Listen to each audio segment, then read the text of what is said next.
ಒಂದು ಸಾವಯವ ಕೃಷಿನಲ್ಲಿ ಸಾಧನೆ ಮಾಡಿರುವಂತಹ ಮತ್ತು ತಾಲೂಕು ಮಟ್ಟದಲ್ಲಿ ಅತ್ಯುತ್ತಮವಾದ ರೈತ ಪ್ರಶಸ್ತಿಯನ್ನು ಪಡೆದಿರುವಂತಹ ಶ್ರೀಯುತ ರಮೇಶ್ ಸರ್ ಅವರ ಒಂದು ತೋಟ ಮತ್ತು ಈ ಒಂದು ಬೆಳೆಗಳ ವೀಕ್ಷಣೆಗಾಗಿ ನಮ್ಮ KPS ಶಾಲೆ CS ಪುರ ವತಿಯಿಂದ ಮುಖ್ಯ ಶಿಕ್ಷಕರು ಹಾಗೂ ಸಹ ಶಿಕ್ಷಕರು ಮತ್ತು ನಮ್ಮ ಹಸಿರು ಪಡೆ ವಿದ್ಯಾರ್ಥಿಗಳೊಂದಿಗೆ ಈ ಒಂದು ಕ್ಷೇತ್ರಕ್ಕೆ ಭೇಟಿ ನೀಡಿದ್ದೇವೆ. ಇಕೋ ಕ್ಲಬ್ ವತಿಯಿಂದ ಅದರ ಕೇಂದ್ರ ಬಿಂದುಗಳಾದಂತಹ ಶ್ರೀಯುತ ರಮೇಶ್ ಸರ್ ಇದ್ದಾರೆ. ಅವರನ್ನು ಈ ಒಂದು ಕಾರ್ಯಕ್ರಮದ ಪರವಾಗಿ ನಾನು ಸ್ವಾಗತವನ್ನು ಕೋರ್ತಾ, ದಯವಿಟ್ಟು ತಾವುಗಳು ಈ ಒಂದು ವಿಷಯವನ್ನು ತಮ್ಮ ಮಕ್ಕಳಿಗೆ ತಿಳಿಸ್ಕೊಡ್ಬೇಕು ಅಂತ ಹೇಳಿ ಮುಖ್ಯ ಶಿಕ್ಷಕರು ಮತ್ತು ಎಲ್ಲ ಶಿಕ್ಷಕರ ಪರವಾಗಿ ನಾನು ವಿನಂತಿಸ್ಕೊಳ್ತೀನಿ. ತುಮಕೂರು ಜಿಲ್ಲೆ CN ಪಾಳ್ಯ ಅಂತ. ನಾವು ಬೆಂಗಳೂರಿನಲ್ಲಿ ವರ್ಕ್ ಮಾಡ್ತಿದ್ವಿ. 2021ರಲ್ಲಿ ಕೊರೋನಾ ಕೋವಿಡ್ ಬಂದ ನಂತರ ಅಲ್ಲಿ ಬೆಂಗಳೂರು ಜೀವನ ಕಷ್ಟ ಆಯಿತು. ಅವಾಗ ನಾವು ಇಲ್ಲಿ 4 ಎಕರೆ ಜಮೀನಿತ್ತು. ಆ ಲ್ಯಾಂಡಲ್ಲಿ ಏನಾದರೂ ಮಾಡಿ ಇಲ್ಲೇ ಸಾಧನೆ ಮಾಡಬೇಕಲ್ಲ, ಅಲ್ಲಿ ಬೆಂಗಳೂರಲ್ಲಿ ಜೀವ ಉಳಿಸ್ಕೊಳ್ಳೋದು ಕಷ್ಟ ಆಗಿತ್ತು. ಇಲ್ಲಾದ ಜೀವ ಆದರೂ ಉಳಿದಿದೆ, ಅಟ್ಲೀಸ್ಟ್ ನಾವು ಏನಾದರೂ ಬೆಳ್ಕೋಬೋದು ಅಂತ ಉದ್ದೇಶವಾಗಿ ಇಲ್ಲಿ ಬಂದ್ವಿ. ಇಲ್ಲಿ ಬಂದು ಸುಮಾರು ಅವಾರ್ಡ್ಗಳು ತೊಗೊಂಡ್ವಿ. ಸಾವಯವ ಕಂಪ್ಲೀಟ್ ಬಿಟ್ಟು ಅಂದರೆ ಯಾರೂ ಬದುಕಲ್ಲ ಭೂಮಿಯಲ್ಲಿ. ಹೌದು, ಸಾವಯವ ಅಂದ್ರೆ ಒಂದು ಜೀವ, ಅದು ಆ ಜೀವನ ಉಳಿಸ್ಬೇಕಾಗಿದೆ. ಇವಾಗ ಆ ಜೀವ ಎಲ್ಲಿವರೆಗೂ ಬದುಕಿರೋ, ಸಾವಯವನ ಜೀವ ಎಲ್ಲಿವರೆಗೂ ಬದುಕಿರುತ್ತೋ ಅಲ್ಲಿವರೆಗೂ ನಾವು ಬದುಕಿರ್ತೀವಿ. ಸಾವಯವ ಕೃಷಿ ಆರೋಗ್ಯ ಕೃಷಿಯನ್ನು ಒಂದು ಕಾನ್ಸೆಪ್ಟ್ ಇಟ್ಕೊಂಡು ಮಾಡ್ಕೊಂಡಿದ್ದೀವಿ. ನಮ್ಮ ಹತ್ರ ಎಲ್ಲ ಬೆಳೆ ಇದೆ, ಸಮಗ್ರ ಮಾಡಿದ್ದೀವಿ.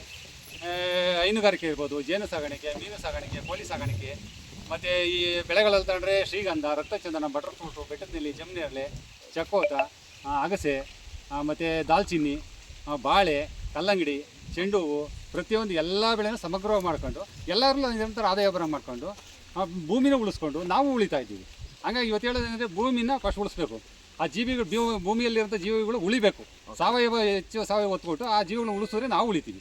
ಅದು ಜೀವಿಗಳು ಎಲ್ಲಿ ಸಾಯ್ತದೋ ನಾವು ಸಾಯ್ತೀವಿ. ಹಾಗಾಗಿ ಇವತ್ತು ಭೂಮಿಯನ್ನು ಕಾಪಾಡ್ಕೋಬೇಕು, ಭೂಮಿಯನ್ನು ಉಳಿಸ್ಬೇಕು. ನಮ್ಮ ಈ ಹುಡುಗರು ಎಲ್ಲಿ ಅವರು ನಾನು ಡಾಕ್ಟರ್ ಆಗ್ತೀನಿ ಹಾಕ್ಕೊಳ್ಳಿ, ಅವ್ರು ಏನು ಬೇಕಾದ್ರೂ ಹಾಕೊಳ್ಳಿ, ಓದಲಿ, ಚೆನ್ನಾಗಿ ಓದಬೇಕು. ಕೃಷಿಗೂ ಒತ್ತು ಕೊಡಬೇಕು. ಆ ರಜೆ ಇರೋವಾಗ ಅಟ್ಲೀಸ್ಟ್ ಊರಿಗೆ ಬಂದು ಊರಲ್ಲಿ ನಮ್ಮ ಅಪ್ಪ ಏನು ಮಾಡ್ತಾ ಇದ್ದಾರೆ, ಏನು ಗೊಬ್ಬರ ಹಾಕ್ತಾ ಇದ್ದಾರೆ, ಏನೇನು ಔಷಧಿಗಳು ಸ್ಪ್ರೇ ಮಾಡ್ತಾ ಇದ್ದಾರೆ, ಅದು ಎಷ್ಟು ಆರೋಗ್ಯಕ್ಕೆ ಹೆಲ್ತ್ಗೆ ಪ್ರಾಬ್ಲಮ್ ಇದೆ, ಅದು ಹೇಳ್ಬೇಕು. ಅವ್ರು ಬಿಡಿಸಿ ಅದನ್ನು ಹೇಳ್ಕೊಂಡು ಬೆಳೆಸಿದ್ರೆ ಮುಂದಿನ ಪೀಳಿಗೆಗೆ ಅಷ್ಟಷ್ಟು ಭೂಮಿ ಆರೋಗ್ಯ ಉಳ್ಕೊಳ್ತದೆ. ಮೀನಿದೆ ಇದರಲ್ಲಿ 2008 ಮಂತಿಗೆ 8 ತಿಂಗಳಿಗೆ ಒಂದು ಸರಿ ನನಗೆ 1.5 ರಿಂದ 2 ಲಕ್ಷ ರೂಪಾಯಿ ದುಡ್ಡು ಸಿಗುತ್ತೆ. ಅದೊಂದು ಇನ್ಕಮ್ ನನಗೆ ಎಲ್ಲ ರೀತಿ ಅನುಕೂಲ ಆಗಿರೋದ್ರಿಂದ ಈ ಕೃಷಿ ಹೊಂಡವನ್ನು ಮಾಡ್ಕೊಂಡಿದ್ದೀನಿ. ಇದನ್ನು ಸರ್, ಇದು ಕಲ್ಲಂಗಡಿ ಚೆನ್ನಾಗಿ ಬೆಳೆದಿದೆ. ಇದು ಹೆಂಗೆ ಬೆಳೆದಿದ್ದೀರಾ ಸರ್ ಕಲ್ಲಂಗಡಿನ? ಪಾಲಿಥಿನ್ ಕವರ್ನ ಯಾಕೆ ಕವರ್ ಮಾಡಿದೆ? ಏಕ ಬೆಳೆನ ಇಲ್ಲ ಮಿಶ್ರ ಬೆಳೆನ? ಇದು ಮಿಶ್ರ ಬೆಳೆ ಮೇಡಮ್. ಬಾಳೆ ಹಾಕಿದ್ದೀನಿ. ಆ ಬಾಳೆ ಹಾಕೋದು ಏನಾಗ್ತದೆ, ಮಧ್ಯೆ ಏನು ಗ್ಯಾಪ್ ಇದ್ರೆ ಅದು ಕಳೆ ಬರ್ತದೆ. ಅದನ್ನ ರೋಟರ್ ಹೊಡಿಲಿಕ್ಕೆ ಮತ್ತೆ ಎಲ್ಲ ಟ್ರಾಕ್ಟರ್ಗೆಲ್ಲ ತುಂಬ ದುಡ್ಡು ಖರ್ಚಾಗುತ್ತೆ.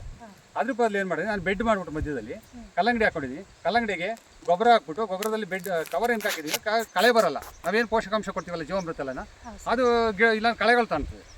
ಇವಾಗ ಏನಾಗ್ತದೆ, ನಾವು ಏನು ಕೊಟ್ಟರು ಗಿಡಗಳು ತಾಣ್ತದೆ, ಅಬ್ಸರ್ವ್ ಮಾಡುತ್ತೆ. ಹಾಗಾಗಿ ಬೆಳೆ ಚೆನ್ನಾಗಿ ಬರ್ತದೆ. ಪ್ಲಸ್ ನನಗೆ ಏನಾಗುತ್ತೆ, ಈ ಖಾಲಿ ಬಿಟ್ಟಿದ್ದೀರಿ, ನನಗೆ ಇವಾಗ 1.5 ಲಕ್ಷ ರೂಪಾಯಿ ಇನ್ಕಮ್ ಸಿಕ್ಕಿದೆ ಬರೀ 3 ಮಂತ್ಸ್. ಹೌದೌದು ಮೇಡಮ್, 3 ಮಂತ್ಸಲ್ಲಿ 10 ಟನ್ ಆಯಿತು. 10 ಟನ್ ಕೆಜಿಗೆ 15 ರೂಪಾಯಿ ಲೆಕ್ಕದಲ್ಲಿ ತೊಗೊಂಡ್ರು, ಕೊಟ್ಟಿದ್ದೀವಿ. ಹಂಗಾಗಿ ಇದರಿಂದ ಡಬಲ್ ಇನ್ಕಮ್ ಇದೆ ನನಗೆ. ಬಾಳೆಗೆ ಈಗ ಏನಾಗುತ್ತೆ, ಈ ಗಿಡ ಎಲ್ಲ ಪೂರ್ತಿ ತೆಗೆದುಬಿಟ್ಟು ನಾನು ಬಾಳೆಗೆ ಹಾಕ್ತೀನಿ. ಬಾಳೆಗೆ ಸಾವಯವ ಅಂಶ ಜಾಸ್ತಿ ಸಿಗ್ತದೆ, ಪ್ಲಸ್ ಮಲ್ಚಿಂಗ್ ಆಗ್ತದೆ, ಕಳೆ ಬರಲ್ಲ, ಎರೆಹುಳು ಜಾಸ್ತಿ ಉತ್ಪತ್ತಿ ಆಗ್ತದೆ. ಹಂಗಾಗಿ ಇದನ್ನು ಸಾವಯವ ಗೊಬ್ಬರ. ಹೌದು ಮೇಡಮ್, ಇದಕ್ಕೆ ಸಾವಯವ ಗೊಬ್ಬರ ಹಾಕಿರೋದು. ಗಿಡ ದಾಲ್ಚಿನ್ನಿ ಇದೆ, ಅದು ಪಲಾವೆಲೆ, ಮರಾಠಿ ಮಗ್ಗು, ಚಕ್ಕೆ 3 ಒಂದೇ ಗಿಡದಲ್ಲಿ ಬರುತ್ತೆ. ತುಂಬ ಇನ್ಕಮ್ ಇದೆ ವಿತೌಟ್ ಮೇಂಟೆನೆನ್ಸ್. ಯಾವುದೇ ಮೇಂಟೆನೆನ್ಸ್ ಬರಲ್ಲ ಅದಕ್ಕೆ. ಹಂಗಾಗಿ ಅದು ತೋರಿಸ್ತೀನಿ, ಅಲ್ಲಿ ಹೋಗೋಣ ಸರ್. ಈ ಎರೆಹುಳು ಬೆಳೆಸೋದ್ರಿಂದ ನನಗೆ 350 ರೂಪಾಯಿ ಕೆಜಿ ಇಲ್ಲೇ ತಗೊಂಡೋಗ್ತಾರೆ. ಎರೆಹುಳು ಕೂಡ ಹೌದೌದು, ಎರೆಹುಳು ಇದು ಮಲ್ಟಿಪ್ಲೈ ಆಗ್ತಾ ಹೋಗ್ತದೆ. ಬಿಟ್ಟರೆ ಅದು ಜಾಸ್ತಿ ಸಂತಾತ್ಪನೆ ಜಾಸ್ತಿ ಆಗ್ತಾ ಹೋಗ್ತದೆ. ಅದು ಜಾಸ್ತಿ ಆದರೆ ನನಗೆ ಕೆಜಿಗೆ 350 ರೂಪಾಯಿ ಇಲ್ಲೇ ತಗೊಂಡೋಗ್ತಾರೆ ಸರ್. ಇದನ್ನ ಇವಾಗ ಎರೆಹುಳು ಇರ್ತಕ್ಕಂತಹ ಗೊಬ್ಬರನ ಗಿಡಗಳಿಗೆ ಹಾಕಿದಾಗ ಆ ಎರೆಹುಳುಗಳು ಯಾವ ರೀತಿಯ ಸಸ್ಯಗಳ ಬೆಳವಣಿಗೆಗೆ ಸಹಾಯ ಮಾಡ್ತವೆ ಅಂತಕ್ಕಂಥದ್ದನ್ನ ಮಕ್ಕಳಿಗೆ ಹೇಳಿ ಸರ್. ಕೇಳಿಸ್ಕೊಳ್ಳಿ. ಈಗ ಈ ಎರೆಹುಳು ಗೊಬ್ಬರನ ತಗೊಂಡಾಗ ಆಗ್ತಾ ಭೂಮಿಯನ್ನು ಕೊರತೆ ಸಡಿಲ ಮಾಡ್ತದೆ. ಸಾವಯವ ಅಂಶ ಏನು ಇರುತ್ತಲ್ಲ ಭೂಮಿ ಒಳಗಡೆ, ಅದನ್ನೆಲ್ಲ ಅದು ಒಳಗಡೆ ಭೂಮಿಗೆ ಅಬ್ಸರ್ವ್ ಮಾಡಿಕೊಂಡು ಅದು ಬೇರು ಬೆಳವಣಿಗೆ ಸಹಾಯ ಮಾಡಿಕೊಡ್ತದೆ. ಮತ್ತು ನೈಟ್ರೋಜನ್ ಅಬ್ಸರ್ವ್ ಮಾಡಲಿಕ್ಕೆ ತುಂಬ ಹೆಲ್ಪ್ ಮಾಡ್ತೀವಿ. ಹಂಗಾಗಿ ಸಾವಯವ ಅಂಶ ನಾನು ಇಷ್ಟು ಗೊಬ್ಬರ ಕೊಟ್ಬಿಟ್ರೆ 1 ವರ್ಷ ಏನು ಬೇಕಾಗಿಲ್ಲ. ಅದಕ್ಕೆ ಜೀವಾಮೃತ ಸೂಕ್ಷ್ಮ ಜೀವಾಣುಗಳು ರೆಡಿ ಆಗ್ತವೆ. ಹೌದು ಸರ್, ಪರಿಸರ ಸಂರಕ್ಷಣೆ, ಭೂಮಿಯ ಒಂದು ಮಣ್ಣಿನ ರಕ್ಷಣೆಯ ಬಗ್ಗೆ ಮತ್ತು ಸಾವಯವ ಕೃಷಿಯ ಬಗ್ಗೆ ತುಂಬ ವಿಶೇಷವಾಗಿ ನಮ್ಮ ಮಕ್ಕಳಿಗೆ ಮಾಹಿತಿಯನ್ನು ಕೊಟ್ಟಿದ್ದೀರಾ. ಧನ್ಯವಾದಗಳು.